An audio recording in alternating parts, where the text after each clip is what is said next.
এই জায়গায় দেখতেছি অধিকাংশ আমাদের যুবক ভাইদেরকে কিন্তু আমি অনেক মহব্বত করি। এবারকার যুবকদের জন্য ওয়াজ চলে এসেছে। দ্বিতীয় নাম্বার হলো ওই সমস্ত যুবক যারা নিজের যৌবনটাকে ইবাদতের মধ্যে কাটায় দিয়েছে। কিসের মধ্যে কাটায় দিয়েছে? এখন তো দেখা যায় যুবকেরা যৌবনটাকে ইবাদতের মধ্যে না কাটায় কিসের মধ্যে কাটায়? কথা বলেন না কেন? দেখবেন যুবকরা নামাজ না পড়া দেখবেন ফ্রি ফায়ারের মধ্যে সময় কাটায় কি কাটায় না? দেখবেন নামাজ চলতেছে এবারে অনেক বইয়া ফ্রি ফায়ার খেলায় কি খেলায় না? দেখবেন অনেক যুবক আছে নামাজ চলতেছে কিন্তু হ্যাঁ দেখবেন যে ওই পাশে মেয়ের সঙ্গে কথা বলতেছে ফোনে। এই জায়গায় মনে হয় নাই ওই দিক আছে।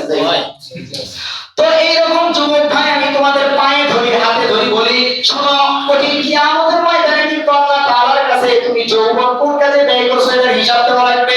করতে ও যুবক শুনে রাখো, তুমি তোমার যৌবন কালটা আল্লাহর ইবাদতের মধ্যে কাটাও। এবার দেখবেন অনেক আমার যুবক আছে কি করে জানেন? অনেক যুবক আছে নেতার পিছনে ছড়ে, নেতা একাউন্ট দিয়ে দিছে কি জানেন? মোটরসাইকেল ওয়াগে তেল ফ্রি ভাই তুই জেনে যাবি যা সালামাজি করবি আর টাকা আইন না তুই ওখানে আমারও দিবি। ও যুবক আমি তোমাকে বলি ভাই কারোর উপর আমার কোনো দুশমনী নাই, তবে শুনে রাখো তোমাকে যেহেতু আল্লাহ তাআলা রব্বুল আলামিন এত বড় একটা নিয়ামত দিয়েছেন এই নিয়ামতটার কদর করো। এই জায়গায় দেখেন অনেক মুরব্বী মানুষ আছে, যে সমস্ত মুরব্বী মানুষ আছে এনারা অনেক সময় তো যুবক ছিলেন কি ছিলেন না?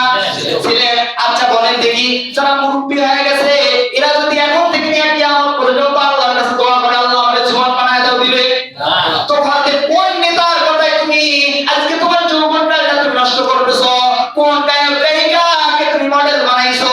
কোন গায়িকার চিন্তা তোমার মাথায় ঢুকিয়া তুমি সুদের কাটতেছো ওই নায়কের মতো?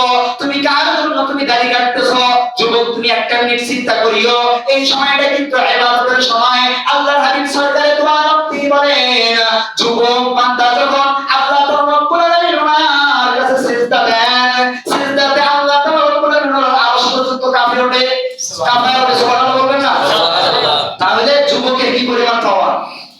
মুরব্বি কিন্তু অত পাওয়ার নাই। কোন হাদিসে আমি পাইনি যে মুরব্বি সিজদা দিলে মানে আরশ পর্যন্ত কাঁপে উঠবে, এরকম একটা হাদিস পাইনি, কিন্তু যুবকদের জন্য পাইছি। তো খরতের যুবক ভাইরা মানবে তো ইনশাআল্লাহ ভাই? ইনশাআল্লাহ